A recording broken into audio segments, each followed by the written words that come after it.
ఇది నీలకంఠేశ్వరి అమ్మవారి దేవాలయము.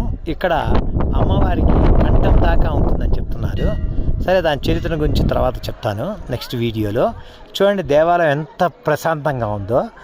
సమ్మర్లో అంటే దాదాపు మే 6వ తేదీ ఇక్కడికి వస్తే ఇప్పుడు చాలా చలి పుడుతున్నది.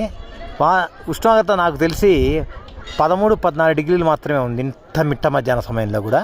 చూడండి ఎంత ప్రకృతి రమణీయత ఉందో, ఎంత ప్రత్యేకత ఉందో. ఎలాంటి పొల్యూషన్ లేదు. సాధారణంగా హిమాలయ పర్వతాలకి మట్టి పర్వతాలుగా ఉంటాయి, కానీ వెరాజ్ ఇవి మాత్రము చాలా పవిత్రంగా, ఎలాంటి పొల్యూషన్ లేకుండా చాలా గొప్పగా ఉంది. చూడండి మరొకసారి దేవాలయాన్ని చూపిస్తాను, చూసి తరించండి.